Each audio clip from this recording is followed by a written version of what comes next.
Hürmetli vatandaşlar, bugünkü leksiyalarımızı başlayımız. Leksiyada size Gazi Rose, Washington'dan sözdeyimiz. Bugünkü ıslahı 2019 yıl 6. ayının 16. günü. Debdebilik günde ve Şengan o günü etkandı. Antalağı çıktım, öyle bıraktım, kaldım vatandaşlar. Avaz, gırgır avaz kırıp olsa, sen peseti vererek anlamını ben çoğurak sözlüdüm. Bugünkü vaziyetin etkandı Şangan'da 6. ayının 16. günü namayiş kılışka çakara kılıngan Govingo'nun çakaraga bu işi değil. Yaka Şangan halkının özünün oygunuşu ve tallı şekli değil. Çarşamba günü 12. günü hesaplaganda 4 gün öttü bugün. 16. günü Şangan'da. Yaka dönügen bizge keçi de. Bugün 16. günü Şangan'da yana 1.500.000 kişilik namayiş teşkillendi, oturuğu çıktı. Bunu Lode agentliği 1.500.000 dedi. Şıtav efendi döslepti 1.440.000 diyen idi. 1 milyondan artıq diyen idi. Hazır bu sallarına kandak buluşudan kat'i nazar ötkende 1.300.000 deyilgen idi. Bu katım 1.500.000 değil. Lode agentliğinin haberi boyunca kişi namayiş çıktı. Talep işe biri biz çekinmeyimiz. Eğer sen muşkatın Yavuz kanunu çekindirmeydiğin bolsan biz çekinmeyimiz. Ahiretice namayiş kılımız. Şart sen çekinirsen. İkinci şart, atıvende sözdeyimiz, Govingo'nun oturup koyuşu bilen Şangan Memuriyet Rayon Başlığı Lin Jin-yue taxtın kök. Şatay. Yani bu Şangan doğrusu kısıkça malumat, bugün ona davamını leksiyada anlayısıyla, onun için Prezident Trump'ın Japonya Osaka'da Reis Xi Jinping'le görüşmekçi bolğanlığıdan etkanda hazırlaştırılgan degende bu çok bir haber yok. Bırak Reis Xi Jinping bu yığınga baradigan, katnaşıdigan boldu. Avval Japonya'nın veziri Shinzo Abe bilen söhbet ötküzedigan boldu. Reis Xi Jinping Prezident Trump bilen görüşemdi yok. Bu doğru yani enik bir haber yok. Bırak Prezident Trump ne mi dedi? Görüşemsen, görüşmemsen pervayım bilen. Çatak yok. Xitaycı bu soğuydu. Çatak yok. Dedi. Bu vaziyet manımışında bugün leksiyelerini Şangan'ı merkezleştirip sözleyimiz Hong Kong'a hürmetli vatandaş. Mevzumunda. Şangan halkı yani zor kölemlik namayiş kılıp bastırışla karşı durdu. Memuriyet başlığının taxtın çüşünü yani Lin Jin-yue'nin taxtın çüşünü talep kıldı. Ve ötküzüp giriş kanununu bekar kılışını talep kıldı. Mavzula haber 6. ayının 15. günü, 16. günü Amerika bazıdan Xitay kılıp bir amnisti ilan kılındı haber. Bundan başla.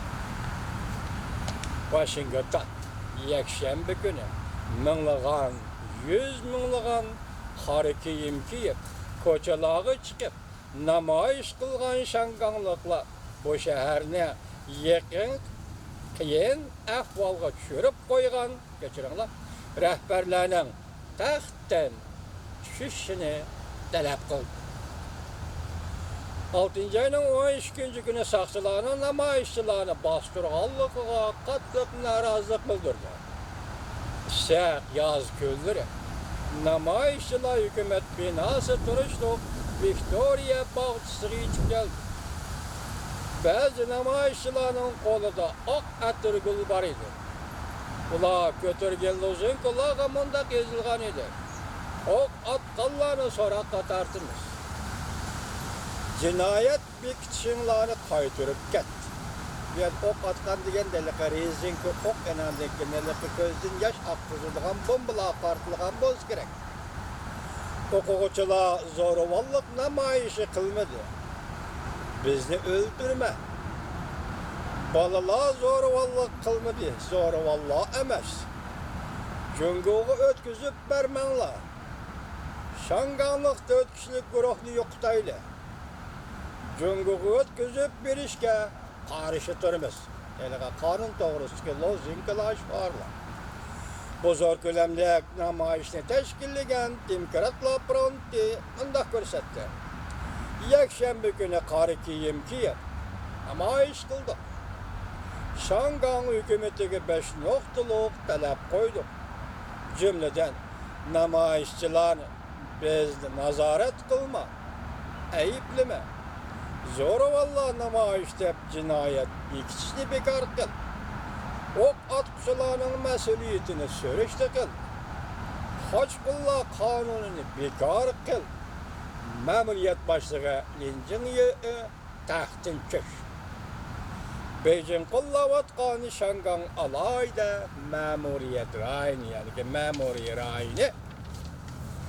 Ma'muriyat boshlig'i Lin Jingye haftaning 6 kuni shanba Jungo'ga o'tkazib berish qonuni o'zgartirish loyihasini muddatsiz kechiktirganligini jakarladi va chunqur afsuslanadiganligini ham bildirdi. Lin Jingye'ning bu shaharga rahbarlik qilish iqtidori gumon qilishga o'xshirdi. 2 qatimliq zo'r namoyishda tashkillagan Demokratlar fronti ma'muriyat boshlig'i Lin Jingye'ning o'zgartirish loyihasini chekindirib, ovoz qo'yish qarori qarta chekindirib ketishini kechiralar. Lin Jingye'ning bu loyihani kechiktirib ovoz qo'yish qaroriga qarata namoyishchilar bunday dedi.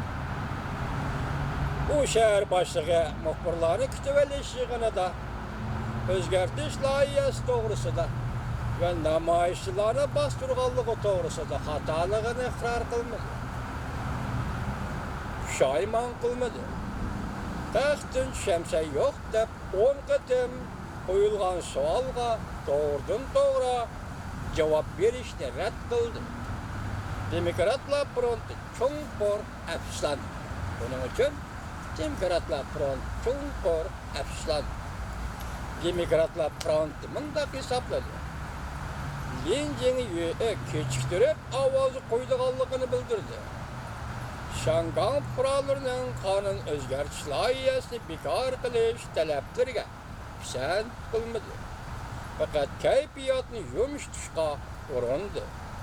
Balki ma'muriyat boshlig'i muxbirlarni kutib olish yig'inida 6 ayning 13 kuni namoyishchilar qonun chiqarish komitetini qorishib olib, namoyish qilish harakatlarini Lin Jingye zo'ravonlar namoyishi dedi.